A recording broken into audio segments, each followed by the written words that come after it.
Ertu á leið heim úr vinnu? Stilltu á FM 89,1.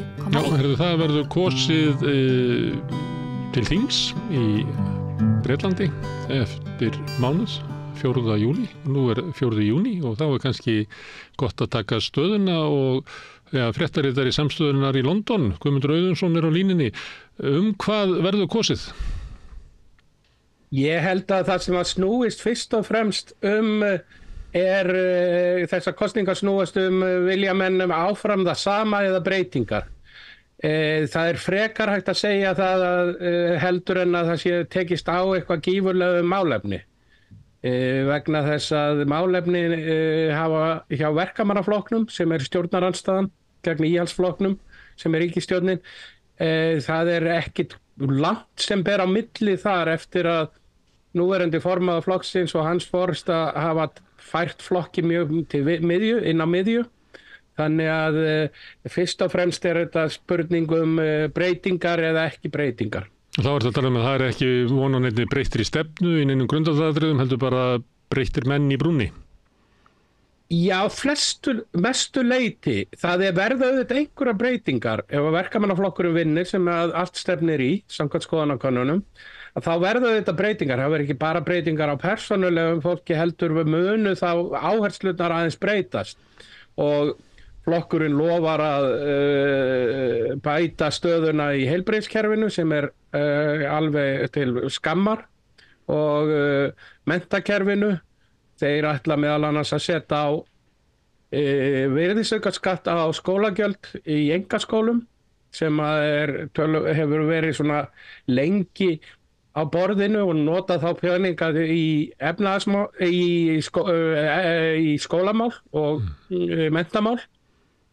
En þeir á móti hafa verkamannaflokkurinn lofar að eiginlega hækka ekki skatta sem þá einu meiri háttar, allavega ekki skatta á einstakling og fyrirtæki og þá mjög erfitt að sjá hvernig þeir ætla að fjármagna einhverjar gífurlega breytingar eftir 14 ára niðurskurð stjórnar íhaldsflokksins. Þannig þeir að lofa breytingum án þess að ætla að breyta miklu? Nákvæmlega og þeir eru eiginlega búin að binda sig svolítið í því og þetta gerði Tony Blair líka 1997 fyrir þá sem kunna söguna. Hann batt sig eiginlega líka í það að ætla ekki gera neitt róttækt því að þeir ætla að binda sig í fjárhagsáætlun núverandi ríkisstjórnar sem gengur ekki upp. Ekki ef á að fjármagna heilbrigðiskerfið sérstaklega þannig að nægi og það má taka sinn dæmi af stundum tala það hjá Blair-stjórnina fyrstu 4 árin hafi raun og hafi verið svona töpuð ár vegna þess að þeir gátu ekki veitt miklu fjármagni inn í hinn opinbera geira sem hafi verið fjársveltur þá eins og núna og það var ekki fyrir upp úr kosningunum 2001 sem var veitt töluverðu fjármagni í mennta- og heilbrigðismál og uppbygging gerð þar í Bretlandi þá með ákveðnu leyti voru gerð þar hrikaleg mistök með því að gera uppbyggingunni í heilbrigðis- og skólakerfinu í samvinnu það sem var kallað public-private partnership sem í raun og veru bara svikamilla og þá voru einkaaðilar látin byggja nýja skóla og ný sjúkrahús en og síðan fá langtíma leigusamninga þannig að í raun og veru almenningur að borga þessar byggingar mörgum sinnum upp til einkaaðila og það svolítið hætt á að það verði gerð einhver svipuð tricks til þess að veita fjármagni í þá geira sem virkilega þurfa á fjármagni að halda núna ef verkamannaflokkurinn kemst í valda. Þannig að það verður stærri hluti þá af skattfé almenning sem fer í því að greiða vexti og arð til einkaaðila sem eiga kannski húsin og samgöngumannvirkin og annað slíkt. Þetta nú sama stefna að verið að nota hérna í Íslandi. Það ákveðin hætta á því. Þó hefur reynslan verið svo slæma, það verður vonandi ekki gerðir slæmi samningar vegna þess að bæði menntakerfið og heilbrigðiskerfið þjást núna fyrir það að þeir eru að borga alltaf stóra hluta af því fjármagni sem veitt inn í þessa geira rennur til einkaaðila á þessum langtíma leigusamningum. Þannig að það hlutin af þessu fjársvelti sem á sér stað vegna þess að það alltaf til dæmis ríkisstjórn Íhaldsflokksins alltaf að segja, já, við erum búin að veita og við veitum á hverju ári með fjármagni í heilbrigðiskerfið, en samt virðist ekkert gerast. Það hluti af vandamálinu það er alltaf stærri og stærri hluti af því fjármagni sem rennur í heilbrigðiskerfi, rennur til einkaaðila, bæði vegna mannvirkja og líka bara vegna vegna vanfjármagnunar í kerfinu, að þá sífellt meira og meira úthýst til einkaaðila sem auðvitað miklu dýrara fyrir kerfi til lengdar. Þannig að það gerað, og þetta svona svipaðar hugmyndir og komið upp, eða svipa og hefur verið að gerast á Íslandi, það að einkaaðilar taka sífellt stærri og stærri hluta af kökunni, en það alltaf verið að segja að þetta spari, en í raun og veru mjög auðvelt reikningsdæmi að sýna fram á það að þetta er fjárhagslegur baggi á samfélaginu til lengri tíma litið. Nú Íhaldsflokkurinn breski líklega það sem að kalla mætti systurflokkur Sjálfstæðisflokksins, því að Sjálfstæðisflokkurinn hefur tekið mjög mikið svona mið af stefnu hans marga síðastliðna áratugi. Hvert erindi Íhaldsflokksins sem að fara að mæta mjög slæmri stöðu í skoðanakönnunum, slæmu efnahagsástandi, mögulega svona efnahagssamdrætti og versnandi lífskjörum almennings? Hvernig mætir hann kjósendur sínum? Þetta er mjög dæmigert. Það verið að dusta rykið af svona popúliskum uppákomum. Taka sem dæmi. Það harkalegar aðgerðir gagnvart flóttamönnum hafa verið eitt af aðalstefnumálum flokksins. Núna bara í morgun ætla flokkurinn að tilkynna það að þeir ætla að breyta lögunum þannig að það verður skýrt í lögum að það séu aðeins 2 kyn. Það greinilega á að spila einhverja umræðu sem skiptir í raun og veru voðalega litlu máli fyrir allan almenning, en notað til þess að ná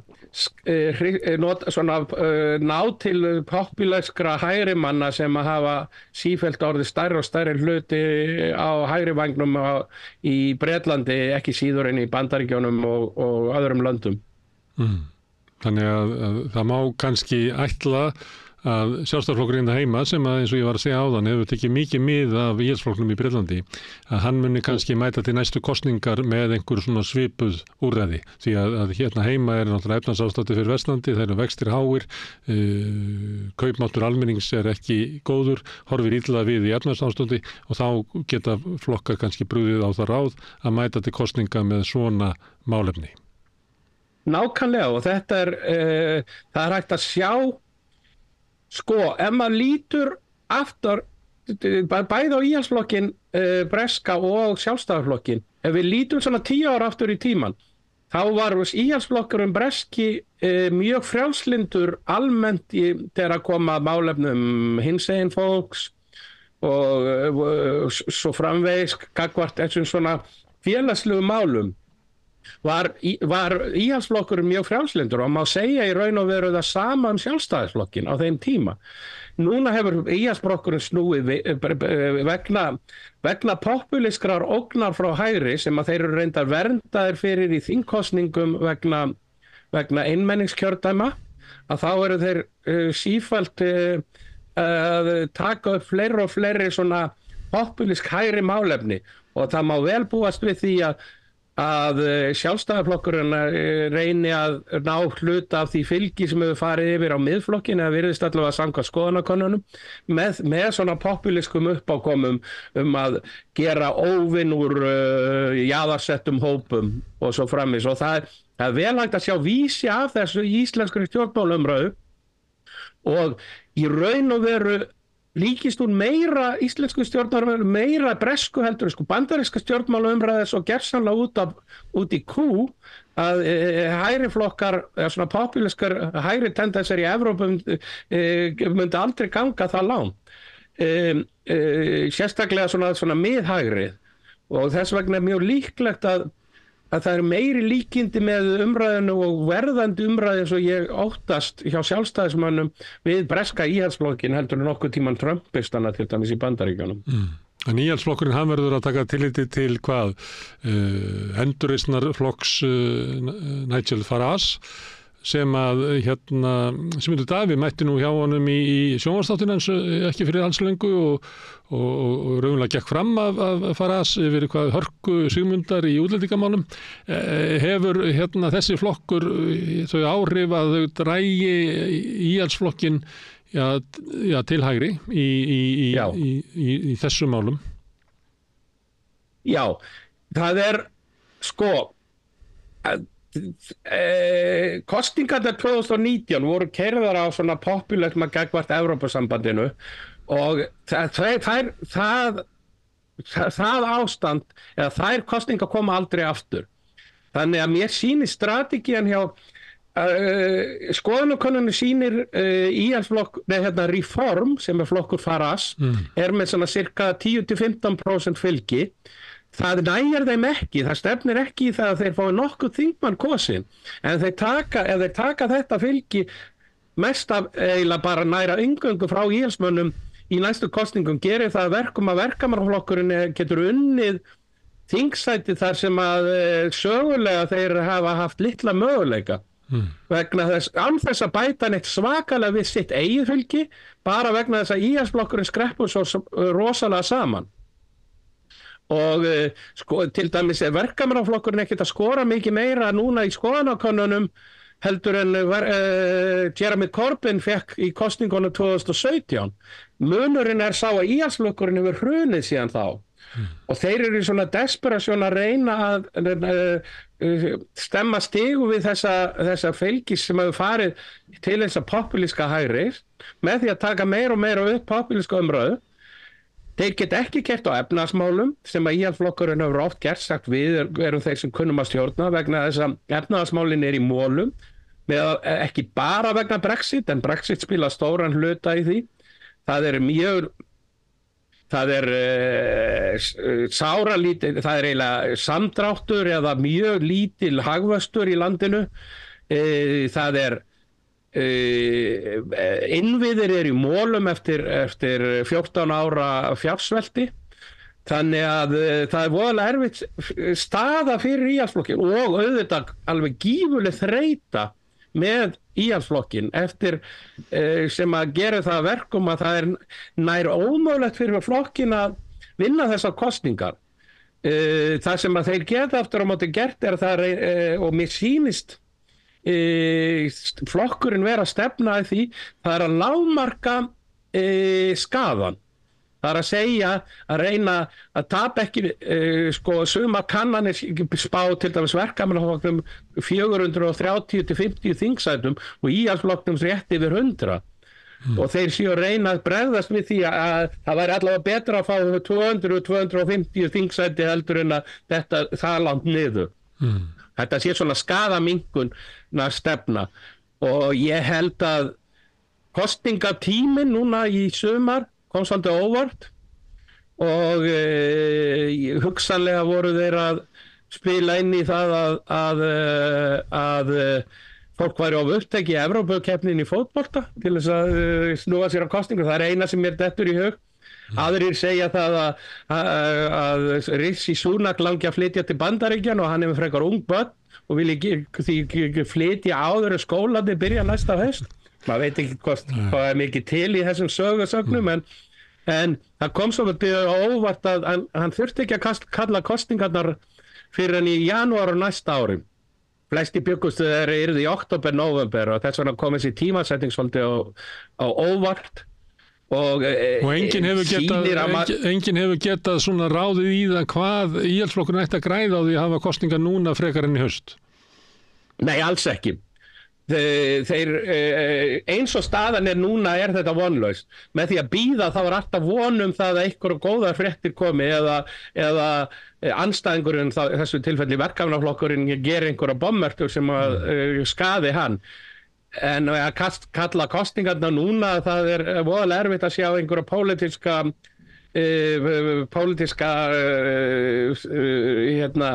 einhverja plúsa fyrir íhaldsflokkin nema það að þeir sé bara búin að gefast upp. Þannig það fer allt eins og best fyrir Keir Starmer og verkamannaflokkin að íhaldsflokkurinn að leysast upp og svo það líka að skoski þjóðarflokkurinn að hann ekki í góðum málum og þegar að hann hefur verið upp á sitt besta þá hefur verið staðan verið svo að það eiginlega ómögulegt fyrir verkamannaflokkin að ná meirihluta á þingi vegna þess að hann hefur mist frá sér kjördæmi sem að hann svona í gegnum söguna gat gengið að sem vísu í Skotlandi en núna er skoski þjóðarflokkurinn í hálfgerðu lamassessi líka það ekki? Jú, sko, það 60 þingsæti í Skotlandi og það má minna á, ef ég man rétt að það fekk verkamannaflokkurinn 46 af þeim í kosningunum 2010, seinustu kosningunum hjá Gordon Brown. Í kosningunum 2015 og 17 fengur 1 eða 2 þingmenn þar, en skoski þjóðarflokkurinn fekk næstu því alla. Og það má taka sem dæmi hvað Skotland mikilvægt það að í kosningunum 2017 þá vann Corbyn stórsigur í Englandi en Skotland hafði fekk meira fylgi heldur en verkamannaflokkurinn hafði lengi fengið í Englandi en samt ekki nálægt því en vegna þess að þeir fengu nær engin þingsæti í Skotlandi virkaði það ekki mjög vel. Ég held að þetta núna stefnir í það að verkamannaflokkurinn geti unnið töluvert á, allavega fengið 2 stafa tölu á þingmönnum í Skotlandi þó þeir fari kannski ekki upp í 46 eins og þeir voru 2010. Það gerir þetta auðveldara fyrir Keir Starmer að ná meirihluta og verkamannaflokkin.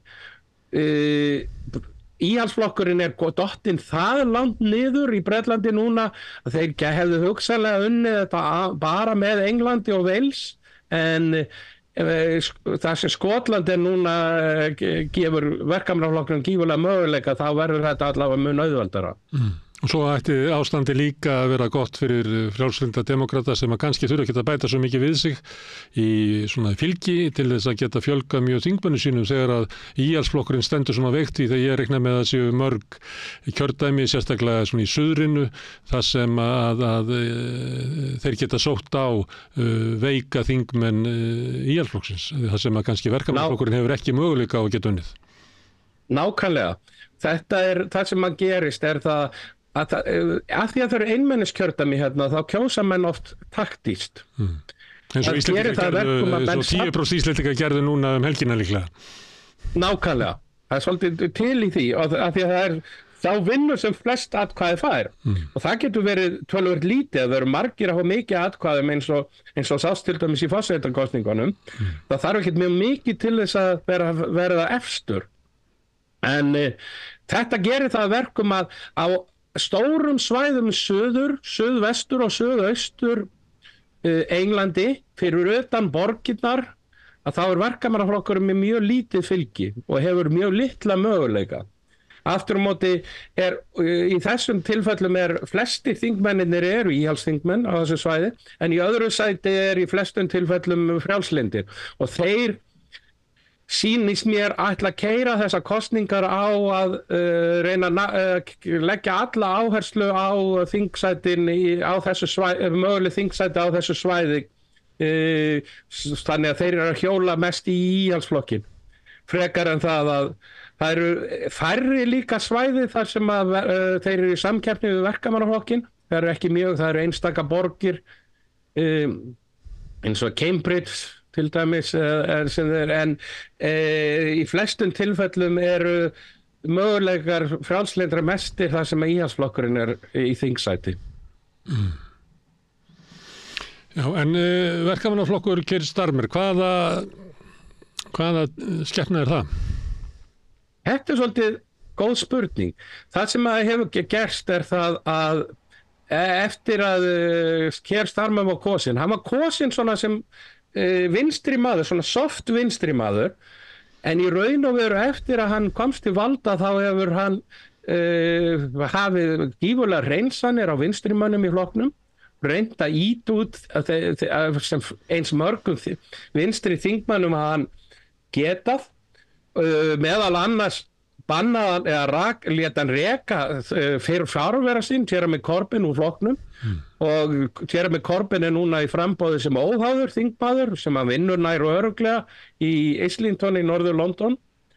Hann reyndi að ýta út fyrsta svarta kvenþingmanninum í Bretlandi sem var kosin 1987 en það var svo mikil kraumaði, svo mikil reiði og stemdi allt í það að hún myndi líka vara sjálfstætt framboð.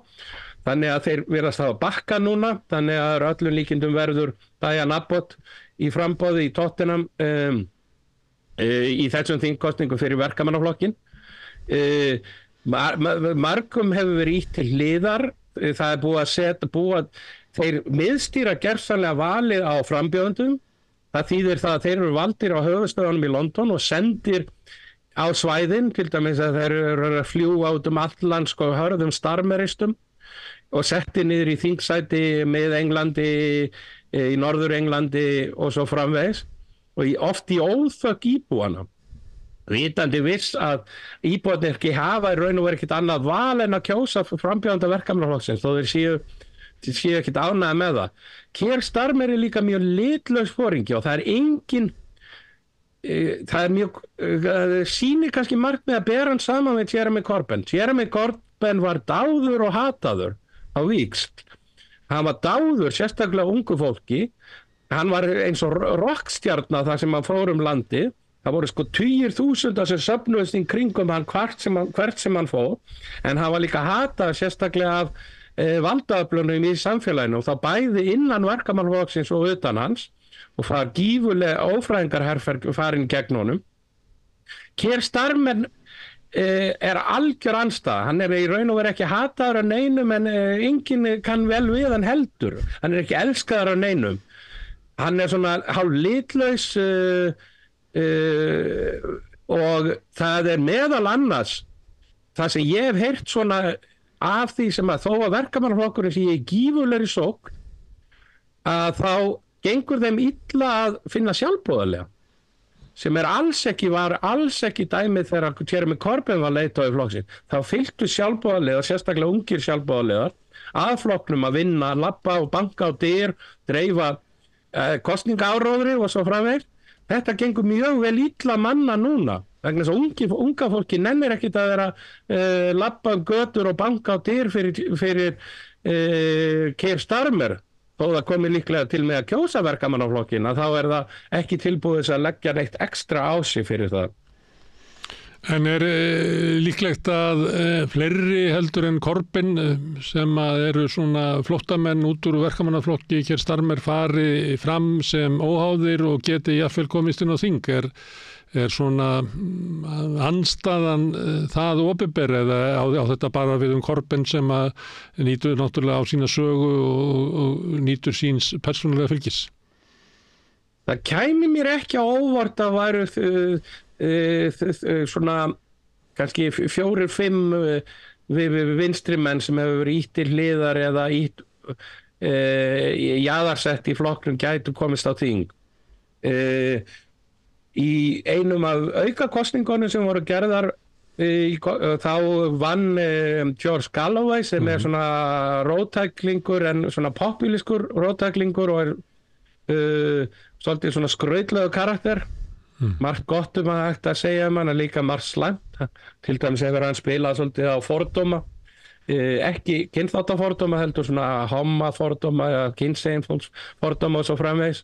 En það eru nokkrir hugsanlegir sem gætu ná kjöri en það samt mjög erfitt að ná kjöri gegn stóru flokkunum. Þú þarft að hafa vera nógu þekkt andlit til þess að geta það og það hafa margir reynd en með mismunandi árangri mjög svona litlum árangri almennt. Það umverulega mætti kannski segja að það ekki mikil spenna í þessu kosningum. Það íhaldsflokkurinn að ganga sína leið til slátrunar og Keir Starmer að fara að sækja sín verðlaun og það meira og minna það sem að mun gerast og ekkert sýnilegt sem að getur truflað þann söguþráð í reynd. Nei, það erfitt að sjá það. Það þyrfti eitthvað meiri háttar að breytast til þess að það fari ekki svona. Það spurningin mest það hversu stór sigur Verkamannaflokksins En það það sem það kraumar töluverð óánægja á vinstri vangnum með Starmer og með Verkamannaflokkin eins og hann í dag. Þetta fólk kemur til með að kjósa hann upp til hópa, flokkin, nema á svona ákveðnu svæðum vegna einmenniskjördæmanna. Nema kannski á nokkrum svæðum þar sem að græningjar hafa möguleika eins og í Bristol, þeir gætu unnið þingmanna að Verkamannaflokknum þar og svo þetta Jeremy Corbyn. Það sem að gæti gerst eftir að stjórn Starmers tekur við að þessi óánægja hún eftir að koma meira og meira upp á yfirborði og hann eftir að finna fyrir svona anstöðu innanfrá eða frá vinstri vangnum, ekki síður en anstöðu frá íhaldsflokknum. Sérðu líkindi með Verkamannaflokki Keir Starmers og samfylkingu Kristrúnar Frostadóttur? Já, ákveðnu leyti sé ég það. Ég myndi nú samt, það þessi svona, þetta svona eitt af því sem að Verkamannaflokkurinn að reyna að gera það að reyna að sannfæra fyrirtækin og business elitunum það að þeir séu svona safe pair of hands.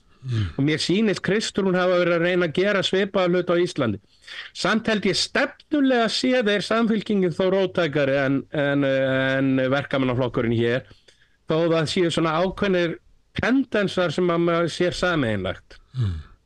Já, það náttúrulega öðruvísi kerfi sem í einmenniskjördæmunum heldur en það sem eru margir þingmenn í hverju kjördæmi og það Verkamannaflokkur Keir Starmers að fara sömu leið og Tony Blair það að sækja inn á miðjuna það sem geta auki fylgi sitt í trausti þess að þeir sem eru vinstramegin að þeir neyðist til þess að kjósa flokkin. Það kannski ekki staða sem nákvæmlega, samfylkingin getur ekki leyft sér það algjörlega vegna þess að ef þeir tegja svo álangt inn á miðjuna þá tapa þeir til vinstri og ef þeir fara ólangt til vinstri þá tapa þeir inn á miðjuna. Þannig að það þetta svona sweet spot að reyna að finna það sko markhópurinn öðruvísi í hlutfallskosningum heldur en í einmenningskjördæmum.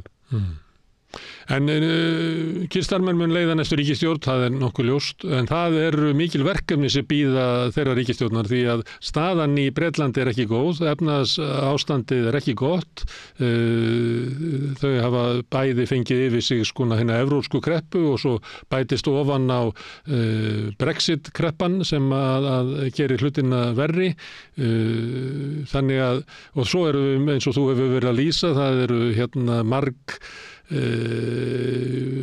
innviðir sem hafa verið sveltir áratugum saman og grunnkerfi samfélagsins, þannig að þetta erfitt verkefni sem að bíður nýra ríkisstjórnar.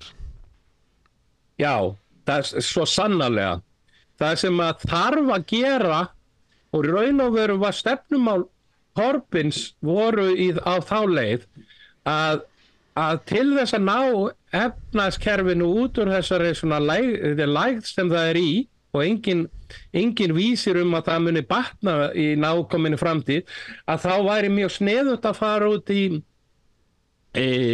uppbyggingu innviða. Það að segja sem sé að ríkið myndi fara í uppbyggingu innviða og sérstaklega þegar það kemur að endurnýjun raforku eða endurnýjun orkuframleiðslu yfir í græna orku og svo framveg. Þetta gífurlega stór verkefni og ef að ríkið tæki að sér svona stóra sveiflu og væri tilbúið til þess að leggja svolítið mikið trukk í þetta eins og Verkamannaflokkurinn gerði upp úr stríði þar sem var farið í gífurlega uppbyggingu þrátt fyrir það að það var engin peninga til og má segja að grunnurinn af eftirstríðs velmegun Breta hafi verið lagður því.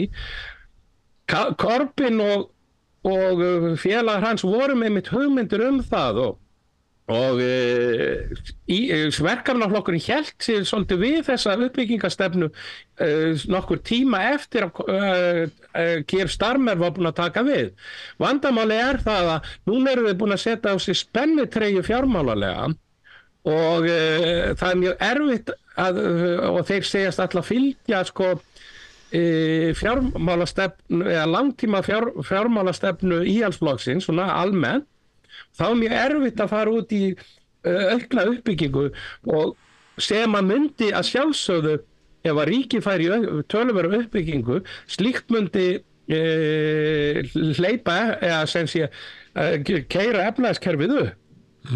Vegna þess að margföldunar áhrif á fjárfestingu sem þarf hvort að gera í innviðum og grænni orku myndu síðan leiða til margföldunar áhrifa inn í samfélaginu.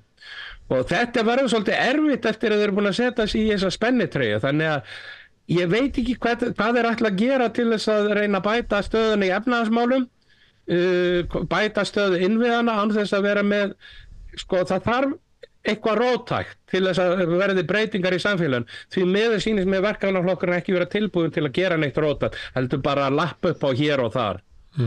Þannig að það, Guðmundur, takk fyrir að taka síman og ræða við okkur komandi kosningar í Bretlandi. Það mánuður í kosningarnar, þannig að eflaust mun ég fá að spjalla við þig áður en að Bretar ganga að kjörborðinu. Takk fyrir í dag samt. Alveg sjálfsagt og ég hlakka til að koma hérna aftur þegar hann ríður kosningum og takk fyrir samtalið. Kæra þakkir. En ég ætla að sitja hérna áfram og reyna að skilja þetta samfélag og heiminn sem við lifum í. Næsti kafli eftir augnablik. Hvernig getur við réttlætt að 60% eflingarfólks eigi erfitt með að ná endum saman? Efling stéttarfélag. Barátta fyrir betra lífi.